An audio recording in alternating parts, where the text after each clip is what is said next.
Hi everyone, I'm Nolene Hammond-Jones. I'm the International Career Consultant for the University of Manchester, and I'm joined by Suzanne Creeber, my colleague who works in biology, medicine and health.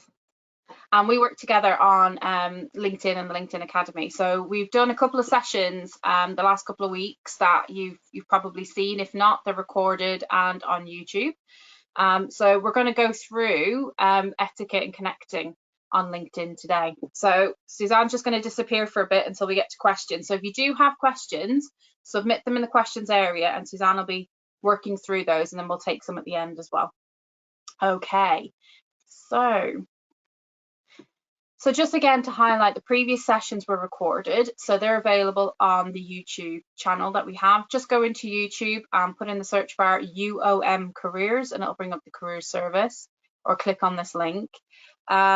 And for future online sessions, we have a whole section on the career service website that has online workshops. Before I go any further, I just want to make sure in the questions area that you can put in that you can hear me okay and you can see my screen and my slides okay. So if you just put yes, that'll be fab. Great, fantastic. Just need to double check so I don't talk. Go on. Hello Nolene, I just want to confirm that I am able to see the chat and participants on my view, because I can see you but I can't see the participants, so I just thought I'd ask quickly. There you go. You got it now. Okay, great. So useful resources. So we have updated quite a lot our online resources that are available to you, and we have loads of tips on our website around LinkedIn. In addition to looking at the resource, which is great when you have got the time to do that, we do also recommend that you have a look at the LinkedIn profiles as well for inspiration. So looking through other individuals' profiles, getting an idea of if they've been on the same course as you, and they're maybe working in a company or career like yourself that you want to go into, that can be a great way of identifying gaps in your knowledge, gaps in your skills, things that you might need to work on in order to get that experience and that job. So looking at other people's profiles can be a really useful resource as well.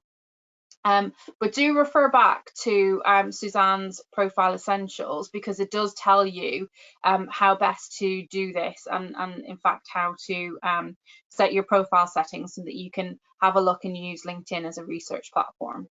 Also ask for feedback on your LinkedIn profile from the career service. So we do also do feedback on your LinkedIn profile. I would say before you start searching other people's profiles, to have your profile ready to go, including photograph. It's essential that your LinkedIn profile looks as best as it can, because that once you start searching people's profiles, they will see that you've looked at their profile. So it kind of, if you have all your information on there, it will maybe trigger them to connect with you, or if you connect with them a little later, it's not going to be an unexpected message, so they will have seen you already look at their profile. And also LinkedIn Learning LinkedIn for Students course is also available. So if you go onto LinkedIn Learning, there are so many courses on there that you can actually access for students, and it's really good to learn new skills, knowledge, insights. So I would highly recommend using those resources. But getting the best out today. So if you view the webinar in a window mode, you can also take screenshots throughout as well. That's absolutely fine.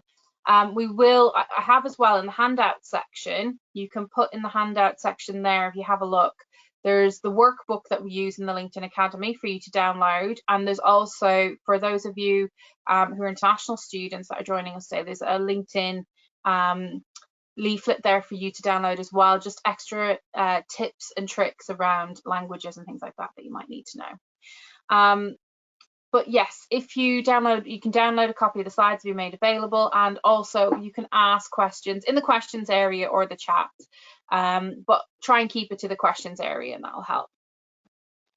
So connect with etiquette. And I have done this, and many others have done this, where you've gotten a connection request and you have no idea who that person is or why they're connecting with you.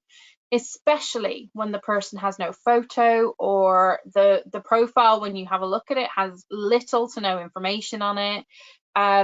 You immediately start to think scam, bot. It's just somebody who's not a real person, basically trying to connect with you. So it's really important when you are connecting to follow what we call LinkedIn etiquette. So I would say, and I'll reiterate this later, but I would say avoid doing any kind of connections on the tablet or mobile phone app, because it's so easy to do a connect request and not even have a chance to write a personal message. And I wanted to highlight that because I do get the generic LinkedIn message quite often, which is, will you join my LinkedIn network? I don't know from that message who you are, why you want to connect. Have we met before? Is there a reason? Why do you want me as part of your LinkedIn network? What are you wanting from me, essentially?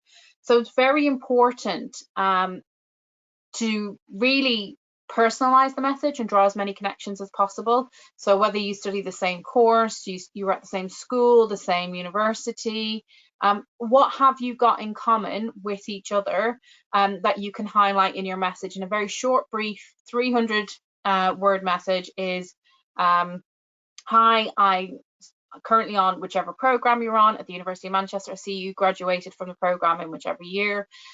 It will be great to get some insight into your career in whatever it may be. I'm looking forward to hearing from you. Please join my LinkedIn network. Yours sincerely, and your name. And that can be a nice short message to draw some connections and encourage that individual to join your network. So it's better when you are trying to connect with people to do so on the laptop or PC, just because you have that ability to personalize the message. The apps, it's a bit finicky to do it and be able to personalize the message, so just avoid doing it on the app. So connecting with etiquette. So these are things that we've talked about in previous sessions, but ensure your profile looks good and professional.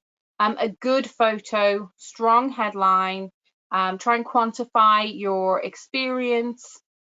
Visit their profile first, because that shows that you're leaving a calling card. You know, I'm interested in connecting, I'm just not going to ask right now. And then personalize your message to establish any connection. So I talked about how to personalize that message and what that might look like. Always connect from within the person's profile page, okay? Don't just do from, and I'll demonstrate it now, so you're going to have to bear with me because I'm going to be switching out now, and here we go. So Sam Rutledge is our pretend student, and he is going to look for, I'm going to go with World Health Organization, and I'm going to look for people. So you see here on this list, so you have this list of individuals who work at the WHO. You have the option here to connect. Don't connect from the search menu. It is best to go into a person's profile. And when you click into their profile, there is the option then to connect. And then what you can do is you can personalize the message at that point. Also, do have a good look through the person's profile before you click that connect, because even though they might on the surface seem like a really good connection, it's worth going through their profile to establish you know, where they studied, what they studied, their experience, because if they do get back to you quite quickly, it's good to have that knowledge so that you can have a good, meaningful conversation with them. So always connect from within the profile. Okay, going back to the slides. And then give a reason, draw connections, ask for advice and guidance, which can lead to a call or online meeting. A lot of people are Zooming right now, so it can lead to having the online meeting. So don't be afraid to You know, in the second message, maybe, is it, do you have any time free? I know you're very busy at the moment. It's a difficult time for everybody, but do you have time for a quick Skype call, or where I could have 10-15 minutes of your time and ask you a couple of quick questions? Also, if you do get to that stage with somebody and they're saying, and you've asked for 10 to 15 minutes, keep it to 10 to 15 minutes. Don't take advantage of the situation, and don't keep them on the phone for an hour. So if you've got 1 or 2 questions, stick to 1 or 2 questions. If through that conversation you get a dozen questions come to mind that you want to ask, you can ask them in the call, are you free to stay on for a little longer because a couple of questions have occurred to me? Or can we reschedule for the future another call when you're free, so I can ask you a few questions, and see where that goes. So it's always let the other person lead, but be upfront. Don't just keep asking question after question after question, because that can be a bit, it feels like you're taking from them and you're not giving anything back. So be prepared as well to show, oh, you know, I looked at your profile, I see you're experienced in blah, blah, blah, blah. That sounds really interesting. Just give a little back to the individual. It should be more of a two-way conversation as opposed to you just interviewing them with loads and loads of questions.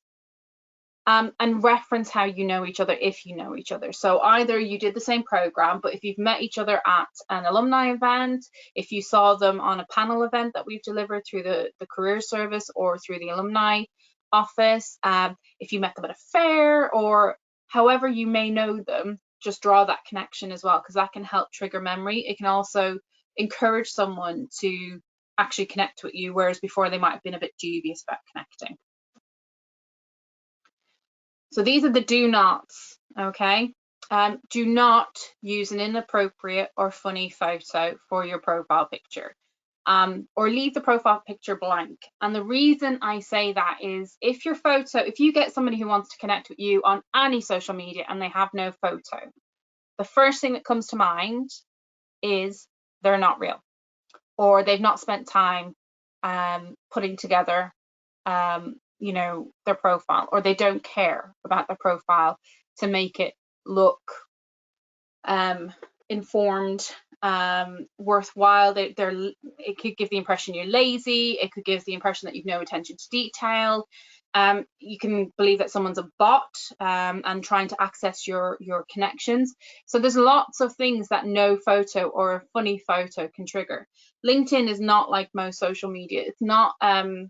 It's not there for you to make friends as such. Don't get me wrong. You can have professional colleagues that you connect with on there that can turn into friendships. Those professional relationships can become friendships, but it's not a friendship platform. It's a professional platform. So you would have a professional photo. On that note, and I know that Suzanne went through this, it's not a professional photo doesn't mean a miserable photo either. It doesn't mean that you stand there or look really serious. You still smile. It's still a nice photo. It's just not got you in a wetsuit and a surfboard, for instance, or with your cat.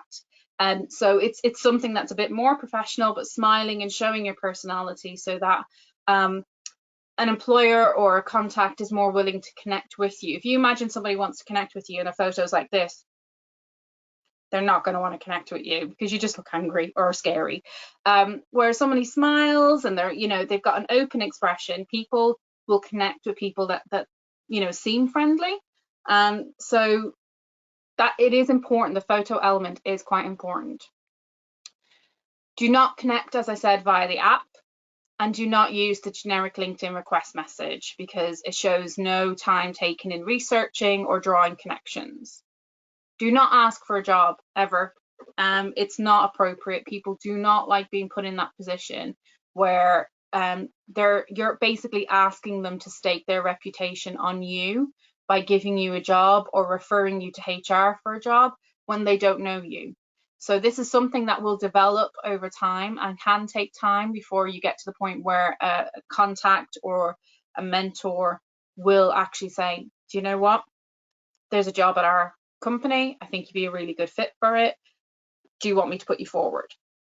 That's the point where you can then start talking about jobs and working at the company. You can get information about the company. What's it like to work there?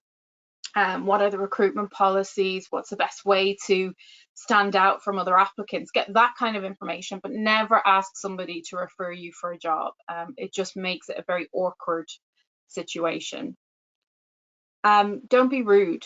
So if someone, and I know this sounds obvious, but especially at times like this when a lot of people are anxious, we're dealing with the crisis in many different ways, and it can manifest itself in different ways as well. So if somebody isn't responding to you, think beyond your current situation. What are they dealing with? What are they going through? What's their company going through? Have they been furloughed? Have they been made redundant? So, you know, not everybody will update their LinkedIn immediately. It's something that they might not think about for a little while. So the information on there could be a little outdated in the sense that, especially now in this current crisis, because they've just found out some bad news. So don't be rude. If someone doesn't respond, it's fine to do a follow-up message saying, hi, I'm looking to connect with you. I understand it's a difficult time. If you find the time to come back to me, I look forward to hearing from you. Something like that. And don't retaliate if someone responds abruptly. So if someone says, I don't have time for this, or I can't respond to you right now, or I don't have any jobs, don't retaliate with, I wasn't asking for a job anyway, I just wanted to chat with you. Again, think about that person. And again, it might be manifesting their anxiety, their worries might be manifesting in a way that comes across abruptly. So don't retaliate. Always be pleasant, because down the line things can change, and you would be memorable as somebody who was lovely, who was pleasant, who was professional, and maintained a level of professionalism even in the face of someone who was rude. So always say, I'm really sorry, thank you for responding to me. I understand this is a very busy time. When you have time, please do not hesitate to contact me. Yours sincerely. So again, keeping it professional, because you never know when things will change and somebody will look back and think, oh, I was contacted a couple of months ago, I was a little bit rude to them because I was going through a lot at the time. I might just reach back out to them again. So, you know, always think bigger picture, not the immediate response. And don't leave your profile half finished. It doesn't look good. So finish your profile, get all the information on there, follow some companies, and we'll show you how to do that in a while. But make sure that you have everything in your profile that you need to have, so that if somebody does look at your profile after being prompted by you visiting theirs, that they will see everything that you have to offer. Okay, Suzanne, have we got anything question wise that we can take a break at this point and just address? Okay, hello everybody. We've had a few questions coming through. There's one about LinkedIn Learning, which I'm just going to go and research on the side. We had a few questions about contacting people that you know already, like lecturers and supervisors. Like, do you still include a message, or and how to kind of manage that approach? Yeah, so that kind of question came through, and also about if you want to approach somebody for a direct role, you know, how would you go about doing that? Again, that might be something we might cover later on in the webinar. Okay, so I would say no matter who the person is, always personalize the message, because it shows you've taken that extra 2-3 minutes just to put a nice personal message together, rather than the generic LinkedIn. Even if you've met them and you've spoken to them and they know who you are, it's nice to say, hi, I'm just updating my LinkedIn profile, would you mind connecting on my network? Something like that would be really nice, rather than just the generic LinkedIn. In terms of applying for a direct role, if that person has been listed as a contact person for that direct role, then it's, hi, I've seen the advertisement for whichever position it is. You have been listed as the direct contact. Would you mind having a conversation about the role and the needs of the role? And that's how you would do that. But generally, just reaching out to somebody who works at the company randomly about a role that's been advertised there, I wouldn't do it without having some connection between them and the role. So most job descriptions will have somebody referenced as a contact for further discussions, if that's what you want to do, and that's fine. But I would caution just reaching out to everybody within the organization or somebody within the organization randomly to ask about the job role, unless they're currently doing it or they're an alum or they've got some sort of connection to you. Does that make sense? Yeah, I think so. So just to give an example, I've been contacted recently by individuals I went to university with about job roles in my organization, and they just wanted some more information, and that's fine, because I went to university with them and I know them and I did my course with them, so I understand where they're coming from, and there is that connection. So there's a level of an informal approach almost in that way. But if it's a complete stranger and you've never met them and you've had no contact with them, I would caution on that. Okay, right, I'm going to go on to the next slide. So I'll just click on this slide. So ways to connect on LinkedIn. So what you get out of LinkedIn basically is what you put into it. So the more you put into it, the more you will get out of it, in terms of connections, opportunities, recognition, visibility of your profile. The more you put in, the more you get out. So ways to connect, there's loads of different ways to connect with individuals on LinkedIn. So obviously there is the people, which we showed you. So, you know, there could be somebody on there, and I'll show you briefly the alumni portal so you can see how to connect to alumni. But also job titles matching your keyword search is a good way of finding not just jobs, but also people within those organizations. Posts related to your area of interests, companies, follow companies that you are really interested in and that you would like to work for, and groups. Groups are a great way of finding like-minded individuals, or groups around a topic that you're really interested with or are passionate about.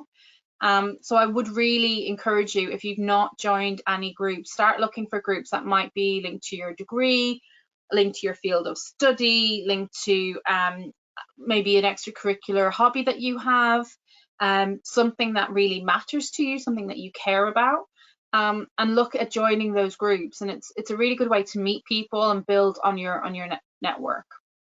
So what I'll do is I'm going to come out of this for a second, go back into LinkedIn. So if we go back into LinkedIn, and you can see here at the top, when you click on the search bar, you have people, jobs, content, companies, schools, and groups. So the first thing I'm going to do is I'm going to show you the alumni search. And you might have been shown this already, but just in case you haven't, first, can't spell when I'm under pressure. Right, there we go. No, so you'll see here that there's the University of Manchester, but it's company, so we want University of Manchester School.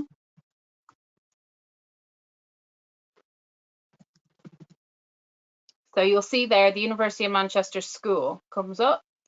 So if we click on University of Manchester, excuse my spelling today, I've not had more than one coffee. So this is the University of Manchester School page. And they use the term school because it's an American platform. So school is what they refer to as universities. So you will see here that it's got loads of information. It's got videos and information about the university, which is fantastic. What we really like about it is down here on the left-hand menu, you'll see alumni. So when you click on alumni, it brings you through to this fantastic database, basically, of information. So when you click on the alumni, it brings you up. So you have a search bar here that you can search engineer, you can search location like Malaysia, you can search a company name, so you can put in there engineer, Malaysia, Gamuda, and see what comes up, for instance, and that'll bring up anyone who has studied at the University of Manchester associated with that organization, in that location, in that kind of role. You can also limit by graduation year as well, so start and end. What I like to do is I like to filter by where they live first, so the market I'm targeting. So if I want to work in the UK, I will filter by the UK. So you just have to click on the UK, and what it does is it filters it down. So you can see, just to go back, it went from 221,500 to 154. Then if you click on the next button, so you can see where they live and where they work. Then if I click on the next button, you can see what they do. So in terms of their job role will fit into one of these categories. What they studied, again, it won't have the exact program name, but it will have the field where they studied. And then it will say what they're skilled at, so their top skills that have come through. And then also the how you're connected. So you might have in the UK, how many firsts, how many seconds. So if I want to filter, and just to give you a full range of what's available under here, if you click on show more, it will scroll right down and you can see what is available. So all the different companies that are there. So you can filter by, if we put, if I clear that and I want to put Malaysia, just as an option. So we have, so I can get rid of that one. So I put that in and that just brings me Malaysia there. So 2,931. And I want to see where they work. So these are all the different companies. They'll only bring you up the top few. So there are more. So just out of interest, have we got somebody who works at Gamuda? We do. So we have a few, because Gamuda is one of those big companies that has many different branches. So again, we've got these various alumni. Now, just to show you, that has brought me down to 33 alumni. If I scroll right down, this is who they are. So you will see, and I'm not going to stop on anyone in particular, but those are the various different alumni that you can reach out to in a, if you studied engineering and you're from Malaysia, or you've studied engineering and you want to work in Malaysia and you've maybe attended a Gamuda talk online, then you can reach out to them. And that's just one way of finding how to do it.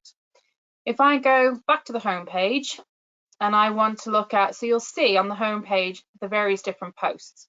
So you can follow different people and your connections. Once they post something, it'll appear on your home page, and it's a case of scrolling through. You'll see various different other people will comment and like, and they may be like-minded individuals that you want to reach out to. So that could be an opportunity to develop your LinkedIn network through posts. And again, it's drawing that connection. I see that you commented on Jeremy's post. I thought your comment was really interesting. Would you like to be part of my LinkedIn network? Something like that.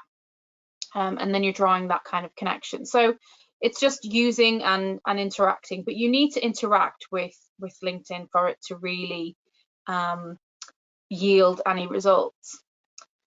So if we go back to the search again, it'll come up with, we've done people and we've looked at the school. So school. If you go into companies, you can see that there are so many organizations, and you can search, you can filter, you can, follow hashtags as well. So if I go in Hewlett Packard, you can visit the website, you can add them to follow, and that will show on the bottom of your profile. It'll show you affiliated pages as well, which might be interesting. It'll highlight to you how many people, how many employees they have that work in a particular area, how many might be in your location. And it's a good way of keeping track of organizations that are interesting to you. Some companies as well will use these pages to advertise jobs. So jobs and job searching is a whole different talk that we'll do further down the line. But if you want to have a quick look, you can look at jobs. There is a jobs tab at the top here, or you can, as I said, search here. So if we go into jobs, you can see that you can search by job title, and you can look for various different things. You can also look at location and make it more specific. And then it'll come up with a list. So let's just put search jobs, graduate engineer. I'm just using engineer just to keep on the same. I'm going to go worldwide because I'm fairly flexible at the moment. And I want to see what kind of information is coming up. So you can see that there are various different companies. They're still recruiting. Some as recent as 6 days ago are still recruiting. So we've got a graduate software engineer here in the UK for Samsung. You will find that there are some recruitment agencies that will be advertising as well. So a graduate engineer for Playground Games in the UK. a junior engineer in Wales. The Czech Republic are looking for graduate. So you will see graduate engineer in Australia. So just by looking through, you will see that there are various different companies that are recruiting in that area. Obviously, there's a complete difference between a mechanical engineer and a software engineer, but you can do that search yourself once you have more information. But let's just click on, I'm going to click on a couple because I want to show you as well, just really quickly while I'm here. Right, so here we go. So this company here are looking for a graduate software engineer. You have the easy apply button, and this is why having your profile ready is really important, because what the easy apply does is it allows the company to access your profile on LinkedIn instead of you having to complete an application form. It uses your profile as the application form, so you need to have as much information on there as you can. Other companies will just have apply, which will usually bring you through to their homepage, careers homepage, where you would apply for the role. But that's a quick job search, so you can sort by, you know, date posted, features, the company, experience level, all of those can be used as filters here along the top. If I go back to home, and the last one I'm going to do is groups. So if I click on groups, it will bring me through some suggestions based on my my profile. So at the moment you can see that I'm using Sam Rutledge's profile. So based on his profile, it'll bring up what LinkedIn thinks through analytics is are groups that are interesting to Sam. Not all are going to be interesting to Sam, because sometimes it isn't a direct link between his experience and what he's interested in. So in terms of groups, again, you can, you know, search here. I can put in, for instance, I'm really interested in sustainability. So I'm going to go sustainability. You'll see the option comes up in jobs, people, and groups. So I'm going to click on groups, and you will see that all these groups come up that I can be a part of. Now, some will have entry requirements, so do read the information. So if I click on sustainability professionals, it will have about this group. So this group is for professionals, and it will ask you it'll have guidance about how the group functions, what's allowed, what's not allowed, and it'll put it on here in the group in the description. And then you can request to join. They might have criteria on that page as well about what they will accept. So you might need to be studying sustainability, or you might have something on your profile that links to sustainability. So do have a look at the groups carefully before you request to join. Also, you can carry on down the sustainability working group. So this is a worldwide working group, which can be a really good network to be part of. So I'm gonna go back to the presentation now, but that's just to give you a quick whiz through of the various different ways that you can connect. We'll go through to the next slide. So how can I connect with people who share my interests? So this is where I was talking about groups. So you can use groups in your career area. So if you want to be a mechanical engineer, if you want to be a medical professional, if you want to be in marketing or promotions, there will be groups. There are groups on everything. So there will be a group based on what your career interest is. Equally, there are groups based around extracurricular. So as long as the extracurricular is available on LinkedIn, then you can put that on there. So if you are interested in volleyball, or you're interested in basketball, fishing, there will be something in and around there for professionals. So you can add that as well as an interest. Also, there are regional specific groups. So the University of Manchester as well has, we have our LinkedIn network groups for India, China, Pakistan, and international and Africa. So the international one is for everybody. And those are for, the groups are for students who are either from those areas or interested in those areas. So you don't have to be from India to join the India group, for instance, but it is for a University of Manchester students and alum to join. So if you have a look on the career service web pages, you'll find them. And also request to join after reading the about group section, just to make sure it is relevant, because sometimes the title of the group can be a little bit misleading. So it's making sure that the the group information does match what it is that you are hoping to get out of the group. And the more you contribute, it's not just about joining the group either, it's about contributing to the group. So if you have a view or an opinion, share that on the group. There's no point just joining a group and then sitting there and doing nothing with it. The whole point of a group is to raise your visibility, increase your network, engage in discussions, post information on there. If you've heard, so recently just I'm on a book group, and recently I found that the Hay book festival, which usually happens this time of year, obviously isn't happening in the UK, but is happening online. And I shared a lot of that information through that group with links to specific authors that might be doing a half-hour online event. So it doesn't have to be directly related to work. It can be building that relationship and professional relationship with people through extracurricular interests as well. So be active. That is the key message. There's no point setting up a LinkedIn profile, filling it in, getting out there, joining some groups, following some companies, and then not touching it again. I noticed today when I was on my LinkedIn profile, because I'm doing a talk for a company in India next week, that my bio is already outdated, and I only updated it a couple of months ago, so I need to update it again. So it's something that you have to be actively on and realize that it needs to be, like all social media, you need to ensure that the information you have on your profile is relevant, up to date, and that it really truly identifies you as somebody that, you know, is active in the community and can contribute. So for results to be active in the community, you need to post updates. And again, you don't have to be a senior level individual to post updates, because I have heard that from students. You know, I followed a few people, the ones who seem to post are, you know, directors and managers. I'm not sure that what I have to post is relevant. But if you've attended a course, or you've done a bit of training, or you've heard about, as I said, an online event, it could be something on GitHub, it could be something on an online forum that you read, it could be sharing a government update about visas, post it. You know, if it's something that you feel your community and your network will want to see, that's why you're posting it.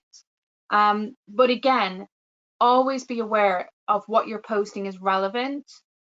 It is representing you. So if a company does look at your profile, it's not showing you in a bad light. So it's making sure that you're not sharing funny pictures and funny videos and things that would be deemed by a company to be inappropriate. So keeping it appropriate. You can also share an article that you think others would benefit from. So articles are an option on LinkedIn. You can write an article on anything that you want, that you think, you know, my time during lockdown, how are you coping? What are you doing? Have you had any successes?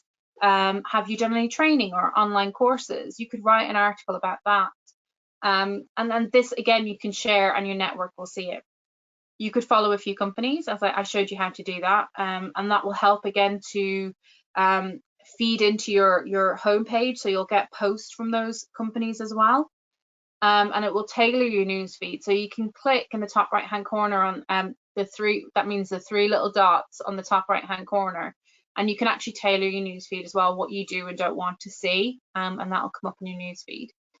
And as I said, post your own article. So sharing other people's articles as well can be really good. I've read a few really good ones recently on the graduate labour market that have been really interesting, and the various different viewpoints on how they feel it will recover or not recover, and it's really interesting to see the data that has been coming out recently. Overall, I don't think it's as bad as people are as they think it is, but again, that's based on the articles I've read. So, you know, that can also inform you going forward on various different areas of your interests or study. Also, if you're applying for jobs and you do get interviewed, it can help to be a discussion point. So using that information, going back, the two really strong things in order to successfully network on LinkedIn and build that connection is a strong profile and connecting with people effectively. Those are the two main things. So as long as you've got a strong profile and you're mindful of your communication, always staying professional, always abiding by the etiquette of the do's and do nots, then you should be fine, and you'll see that LinkedIn will start working for you. So I'm going to end it there. I'm going to check the time, see how much time we've got left. So we've got a bit of time left for questions. So Suzanne, do you want to, are there any questions that have come up based on what we discussed? Okay, hi everybody again. I think I've dealt with most questions as they've come in. There's been quite a lot about, how to approach people, what you can ask them. For example, if you want to approach somebody because you're going to be applying for a job, and what's appropriate to ask somebody about that job. So pretty much about how to ask questions without sounding, I suppose, too needy, but that you're keen. So it's getting that pitch right. I know that's something that lots of people struggle with. How do you sound enthusiastic without sounding cheeky? Right. And yeah, it's being honest, but also not asking for too much. It's that balance. I always find asking for insight and guidance can be really good, or insight and advice is really good, because people are happy generally to give a little bit of insight or advice if they can. It's when you start asking for, going straight in with the, can I have a phone call, or can we have a meeting? They're like, well, I don't know you yet, so let's have a pretty high level exchange at first, and see before we get to the let's arrange a discussion. So it's that balancing, but I would say you have to be aware of other people's tone, and I know it can be hard to do online in words, but just be careful and let the other person lead. And especially if it's with an organization that you're really interested in. But if they're coming back to you saying, yeah, no, I'm really happy to connect, you can pass a message saying, would you have time to give me some advice and guidance? I'm really interested in your organization and a career in whatever it may be. And I know that you've, studied a similar program to me. It'd be great to hear from you. Leave it there. You're not asking for too much. You're leaving it for them to then broach the next step. Mm-hmm. There was a quick thing as well. Somebody asked about whether they could get feedback on their profiles, their LinkedIn profiles, and yes, you can. If you go through our website, instead of having our careers desk in the atrium, we now have a chat box. One of the services that we offer is to give people feedback on their LinkedIn profiles. And if I see a student for a guidance appointment, often we'll have a conversation about that as well. So do be aware that that service is available for you to get some feedback on your profile. The other question that came through earlier as well is around approaching people right now, because as somebody said that they've contacted and reached out to some alumni, but they haven't got back to them. I think there's a couple of things to bear in mind. First of all, some people are all over LinkedIn, and some people join it and then don't go near it again. So they might not be ignoring you, they might just not know that you've connected them. And you have to make a judgment either way. Is it a case that that's not actually the best platform to reach that individual? So maybe you need to find other contacts to use. But also with the COVID situation as well, you do have to kind of think ahead that, some people might have different situations in their working life. They might be furloughed, they might be working from home, it's a bit frantic. But what we are hearing from our alumni team is there are lots of alumni out there who are still happy to engage with students. Yeah. And if they don't want to engage with you, they'll just ignore you. So don't, just do it in a polite, thoughtful way, which I'm sure you're going to do. But it's about balancing that. If you're not hearing back from people, maybe you need a fresh avenue to explore. Okay, fantastic. And like I said, it's always, put yourself in their shoes before you respond. You don't know what people are going through. You just don't. And they're not necessarily going to share that on LinkedIn either. It's always best to err on the side of being polite and understanding. And if somebody does get back to you, as I said before, abruptly, just be pleasant. Thank them for their time. I'm sorry to have disturbed you. If things do change, please keep me in mind. I look forward to hearing from you in the future. Leave it at that. Even if they come back with, I said I don't want to talk to you, just leave it and walk away, because people process things differently, and that manifests in different ways, and it can come across in anger, it can come across in depression, it can come across in being disengaged, not touching their LinkedIn profile, managing home, working from home, as Suzanne will agree. is difficult as well. So, you know, you're trying to do your daytime job, but you're also managing a family and a house and everything else that goes with that. So, you know, they might have other priorities, and again, might not even be looking at LinkedIn. So just be mindful when you're connecting with people. Okay, we have another question here is about what's the best way to ask supervisors and managers whether they will endorse you or not on your LinkedIn profile? I think if you've got good experience with them and you've worked with them in some capacity. So if you have a core supervisor who you've seen once in 3 years, probably wouldn't ask them to endorse you because they probably don't even know you. They have that many students. But if you've worked with someone on, say, your dissertation supervisor, and you see them regularly and they know they've seen your work and they know what you can do, and they've maybe been there when you've done group work and presentations, I would happily say, could you endorse me for my skills in, and then just let them know what skills you think you have. They might say, well, actually, you know, I'll endorse you for X, Y, and Z. If it's a previous employer, again, you know, thanking them for their time, you learned a lot while you were there. Would they mind having a look at your profile and endorsing you on the skills that they feel that you did well at? And don't advise, just let them pick which ones they want to endorse you for. But it's being mindful of that relationship. Just because you've met them once doesn't mean that they're going to endorse you. Some people have a policy of not endorsing, they just don't want it because for whatever reason. Some people will endorse everything, so think about the value of that. And some people, you know, they don't like being told what to endorse, so they'll, you know, based on their connection with you. But just don't assume because they're your supervisor that you've met once in 3 years that they'll remember you. They probably won't. So they might feel uncomfortable in endorsing you. It's understanding your relationship with that person and making sure that they know you well enough to actually say you're good at presenting, you're a good communicator, you're, you know, or a previous employer or somebody you've worked with on a project, get them to do a recommendation for you. Worst case scenario, they say no. They say no. That's it. You know, that's not the end of the world. It's a no. If they say no, thank them. Thank you. Appreciate you taking the time to read my request. There you go. Leave it at that. So again, that could be down to time as well. So don't take it personally. It could be the fact that somebody just does not want to sit down and think about writing a recommendation, because it can take a bit of time to write.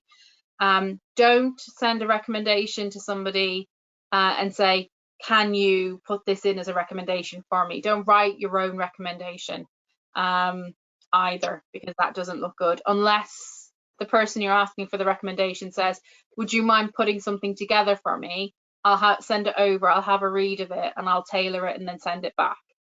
That's fine. Does that make sense?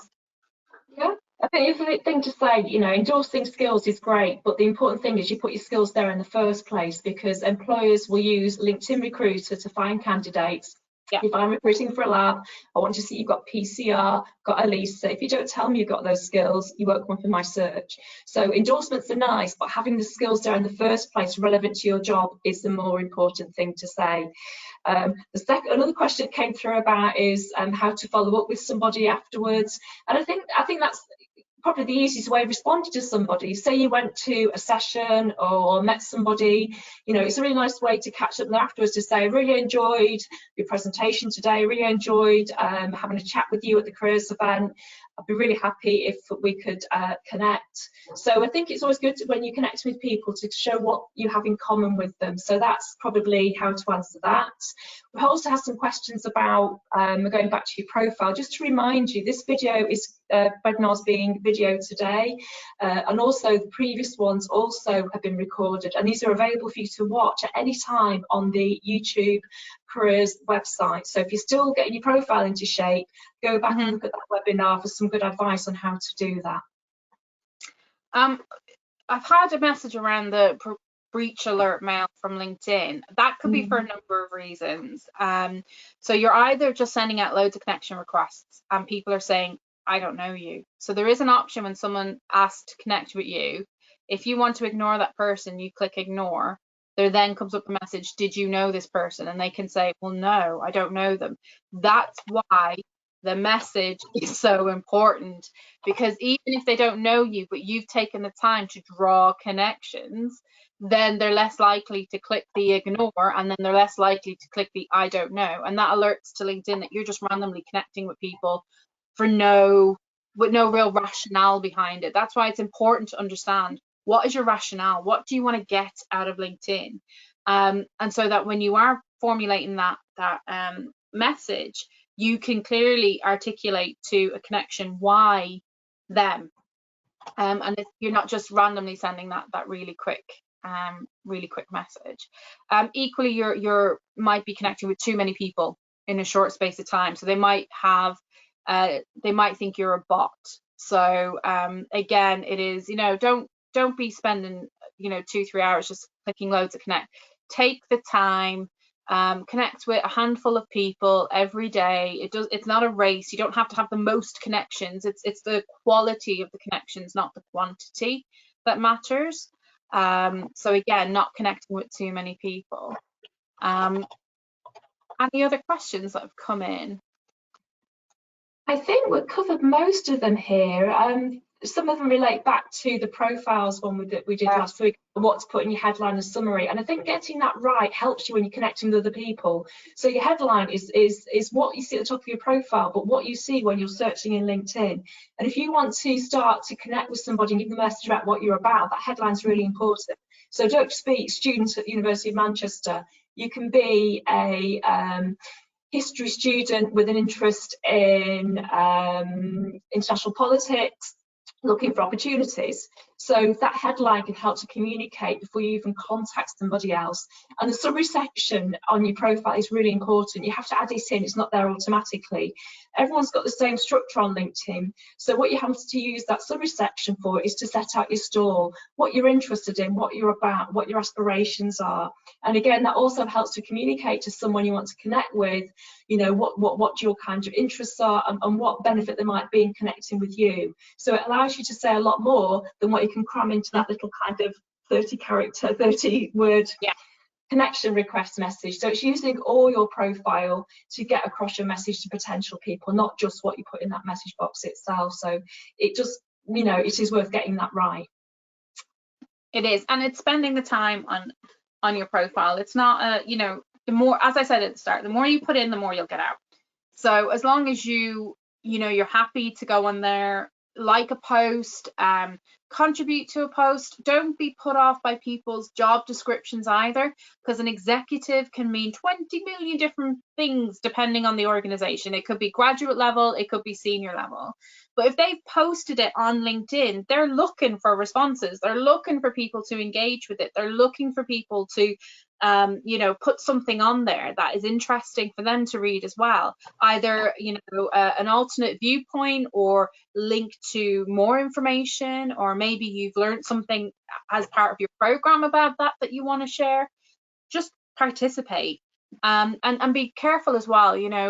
When you're joining groups, again, it doesn't look good if you just join a group and sit there silently in the background.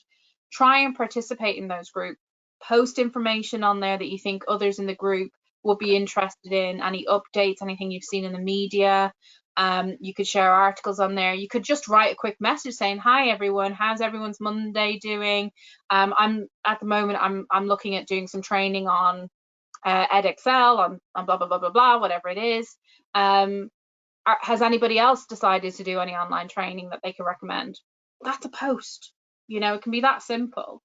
So you'll find that people will engage with that quite quickly. So it's the more you put in, the more you'll get out, basically. So I think that's it. I think we've answered all the questions. Yeah, we're on time. I think that's it. This is really rare for me. All right, fantastic. So thank you for that. The recording will be available. It takes about 3 working days to go on YouTube. So just put in go on YouTube, in the search bar, UOM Careers, and it'll bring up the channel, and you're looking for the online workshop playlist. So it's on there. So UOM Careers. I'll put that in the chat area for everybody. So UOM Careers is what you're looking for, and UOM means University of Manchester. It just saves you having to write out the whole thing. and then you're looking, the playlist is called Online Workshops. So there's various different playlists on there. There's an international playlist, there's faculty specific playlist, there's a psychology playlist, there's a China Fair playlist. There's loads of information on there. So do have a look through some of the more recent videos that we've done. And you've gone one better and put the link in. So the link is there. So I'll give about 2 or 3. Oh, there's somebody asked about the fee for LinkedIn. There is LinkedIn Premium. You don't need it. Use the free version of LinkedIn. LinkedIn is free.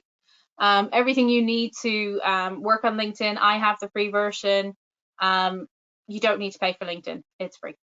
So if you wanted to go a bit mad and connect with lots of people and found that you've run out, you can actually do the trial LinkedIn membership that lasts for a couple of weeks. So you agree to it, then cancel it straight away, and it's still live then for a few weeks. So every so often I'll do that if I've got some work that I need to do. But as Nolene said, everything we've shown you today, you can do for free. Yeah, so LinkedIn is I would use the free version, and do remember, if you do sign up to the free trial, do cancel it straight away, because if you don't, you'll get charged. So okay, we are finished. So I'm going to leave it there. As I said, in the chat area, there's the online workshops link there, so if you can just click on that, and then we'll leave it there. Thank you, everybody. I'm going to mute and turn off my camera now and just leave it there for 2 minutes, and then I'll end the session. But thanks, everybody. Thanks, Suzanne. That's brilliant. And yeah, finish on time. Yay. Have a great week, everybody. We're here at the Career Service. We're still working. You can still have appointments. You can still, the web chat works Monday to Friday. You can get your LinkedIn profile checked. You can have your applications checked. You can just talk to somebody. If you're just in a state where you I don't know what to do next and I'm overwhelmed and I need to talk to someone, we're here. Okay. Bye.